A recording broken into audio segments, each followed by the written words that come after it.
वक्रतुंड महाकाय कोटि सूर्य समप्रभ निर्विघ्नं कुरु मे देव सर्वकार्येषु सर्वदा। ॐ गजाननं भूतगणाधिसेवितं कपित्थजं बफलचारुभक्षणम् उमासुतं शोकविनाशकारकं नमामि विघ्नेश्वरपादपङ्कजम्। श्री गणेश जी के चरणों में मेरा बारंबार नमस्कार है और इस सृष्टि के पालन करने वाले, रक्षा करने वाले भगवान विष्णु जी को भी मैं नमस्कार करता हूँ। और मैं श्रीमद् भागवत महापुराण 10वां स्कंद और 8वां अध्याय की कथा जो है शुरू करता हूँ और आपको सुनाता हूँ, सो आप श्रद्धा भक्ति भाव से इस कथा का श्रवण करें। तो सब गोपियाँ अपना दही आदि छीके पर ऊपर रखने लगी जिसमें उनका हाथ न पहुँचे। तब उन्होंने ये उपाय निकाला कि पहले उखली के ऊपर पीढ़ा रखे, उसके ऊपर एक लड़के को खड़ा कर देते थे और उसके कंधे पर आप चढ़कर छीके पर से दूध में मक्खन उतार कर खा जाते थे। जब ये उपाय करने पर भी बहुत ऊंचे रहने से भी वे बर्तन नहीं उतरता था, तब मुरली वे लाठी से उस हांडी में छेद करके दही आदि को अंजलि में रोप कर खाते और लौटाते थे। जब कोई गोपी उनकी ये दशा देखकर गालियाँ देती हुई निकट आती थी, तब मौनी मूर्त को देखते ही वे हंस देती थी। गोपियाँ माखन देने के लालच से ताली बजाकर श्याम सुंदर को नचाती थी। शंकर से सुर जाहि जपई, चतुरानन ध्यान न धर्म बढ़ावई।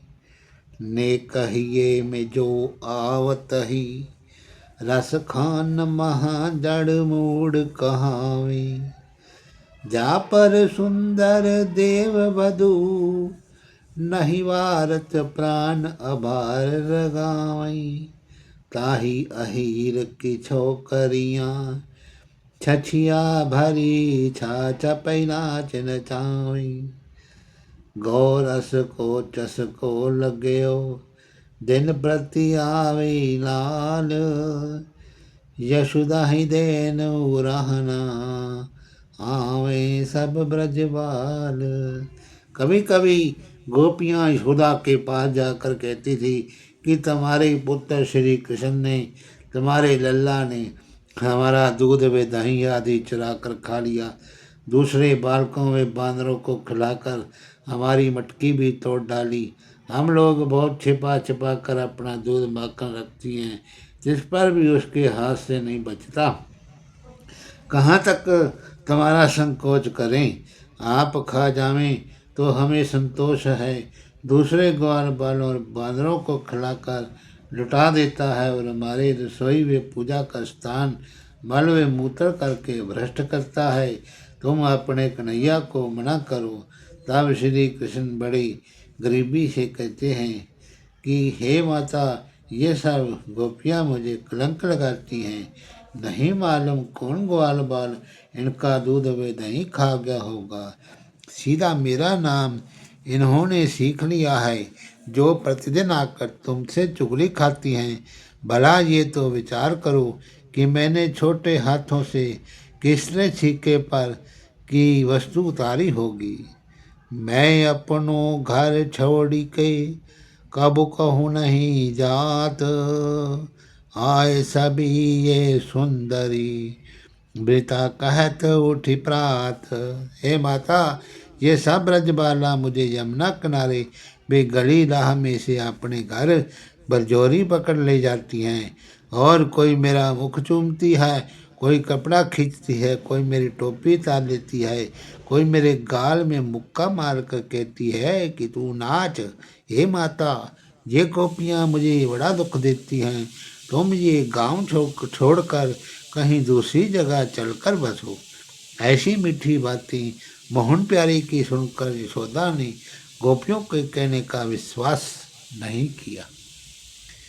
माखन प्रभु हैं उठाए के मातुलियो लाए, गोपिन सो बिनती करी रही सबई सिर नाय।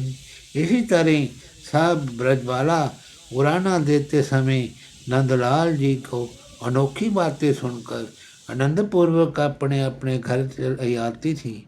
और मोहन प्यारे ने यशोदा के समझाने पर भी दही व माखन की चोरी करना नहीं छोड़ा। अंधेरे घर में भी अपने चंद्रमुख के प्रकाश से माखन आदि ढूंढ कर खा जाते थे। यशोदा उड़ाना देते समय गोपियां से कहती थी कि ये काम श्याम सुंदर का नहीं है, भला तुम ही न्याय करो कि इस छोटे बालक का हाथ छिक्के पर किसी तरह पहुंचा होगा। किसी दूसरे ग्वाल का ये कर्म है। तुम लोग झूठा कलंक मेरे प्राण प्यारे को लगाती हो। जितना तुम्हारा गोरस आदि गया हो मेरे यहाँ से ले जाओ। झूठी दोष लगाई के नित उठियावत प्रात, सम्मुख बोलत लाज तजी फेरी बनावत बात। जो तुम लोग सच्चे हो तो चुराते समय उसको मेरे पास पकड़ लाओ। ये बात सुनकर सब ब्रजबाला अपने अपने घर चली गई।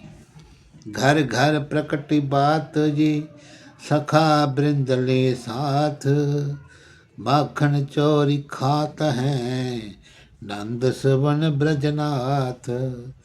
सबके मन अभिलाष चोरी पकड़ न पाइए, धरिय माखन राख यही ध्यान सबके ही।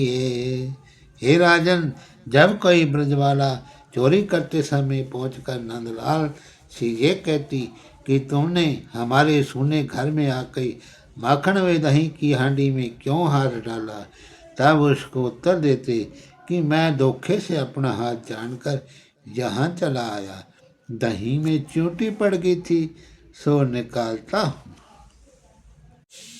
कदाचित कोई ब्रजवाला दही खाते समय आकर कहती कि हे माखन चोर, तू हमारा दही क्यों खाता है।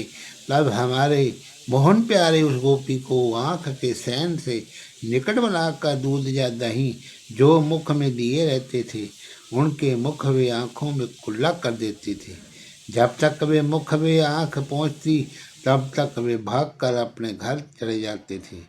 यशोदा उनको नित्य समझाया करती थी कि हे बेटा, मेरे 9 लाख गहू दही दूध देने वाली हैं, जितना दूध माखन तुम्हारा मन चाहे खा करो, लुटाया करो, किसी दूसरे के घर में चुराने मत जाओ।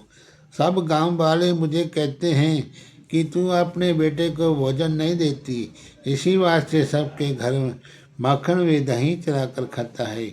जब गोकुलवासी तुम्हें माखन चोर कहकर पुकारते हैं तब मारे लज्जा के मुझसे किसी को अपना मुख नहीं दिखलाया जाता। जब हाट बाजार में दूध दही बेचने वाली ये सब ग्वालिन नित्य आकर तेरा उलाना मुझे देती हैं, तब मैं मारे लज्जा कर डूब जाती हूँ और नंद जी का यही हाल सुनकर तुझे मारेंगे। बड़े बाप के पूत चोर नाम राख्यो जगत, उपजयो पूत सपूत नाम धरावत तात को।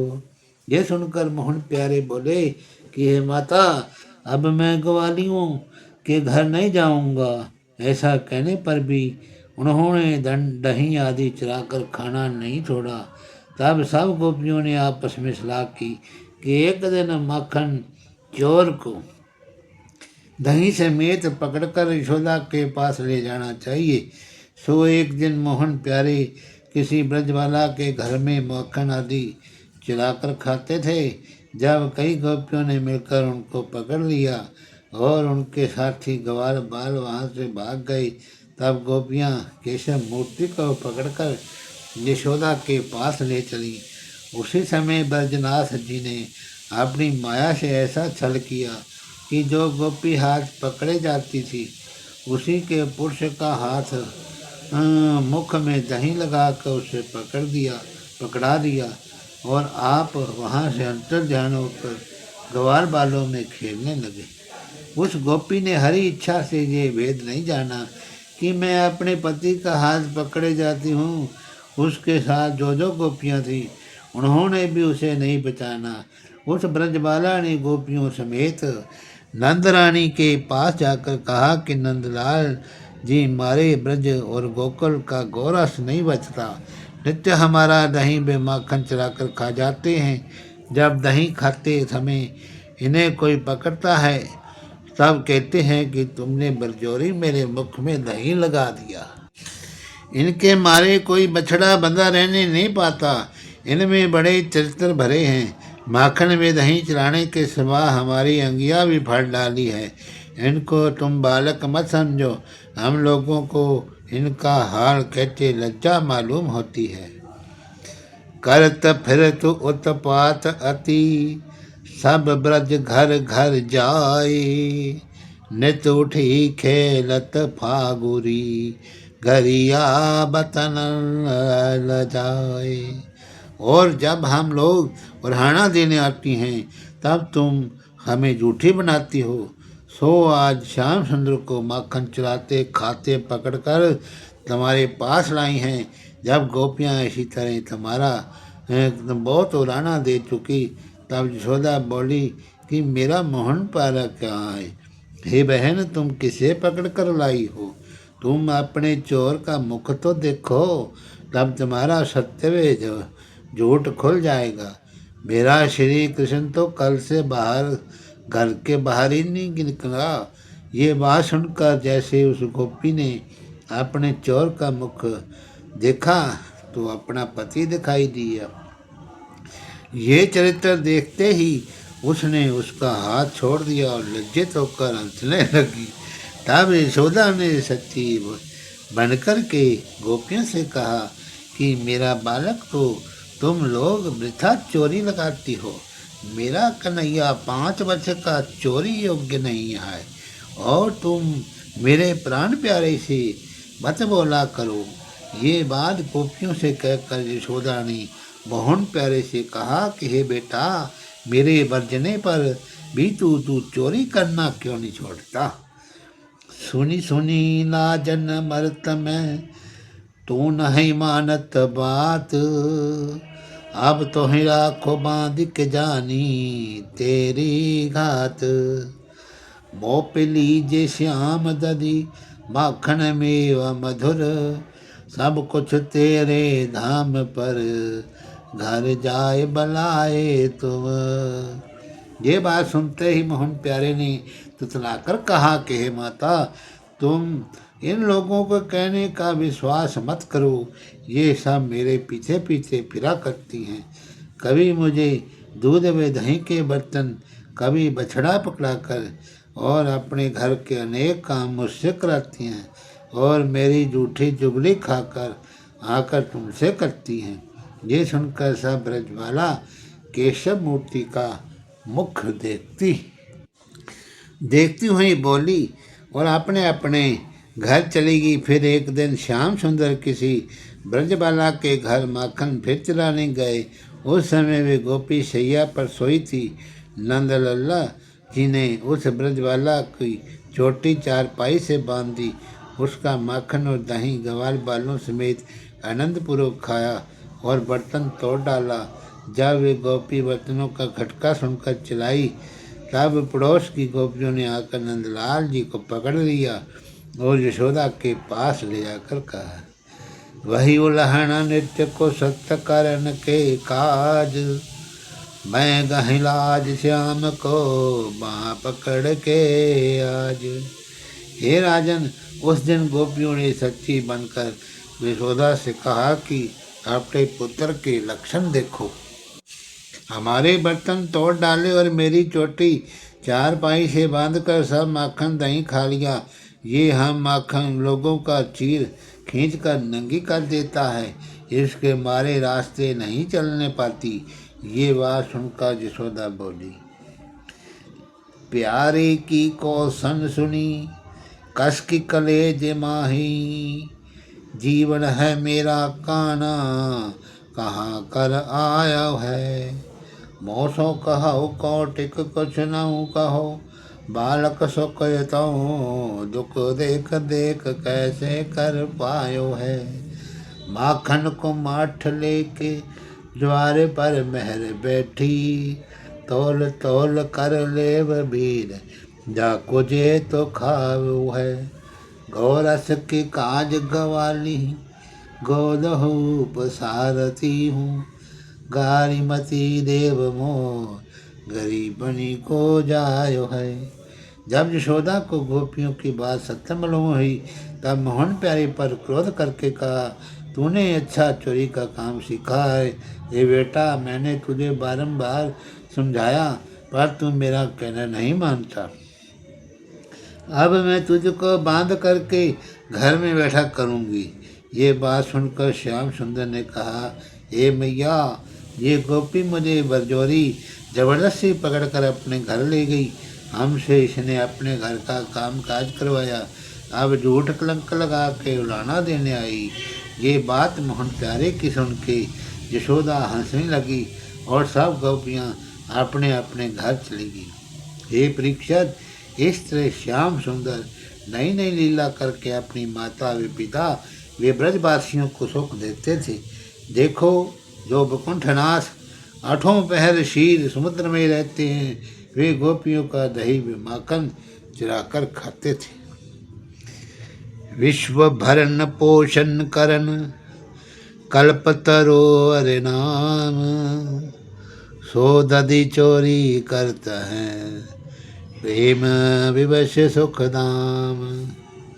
धनी ब्रज बासिन, धन्य ब्रज धनी धनी ब्रज की गाय, जिनको माखन चोहरी, रीन तूठी घर घर खाए।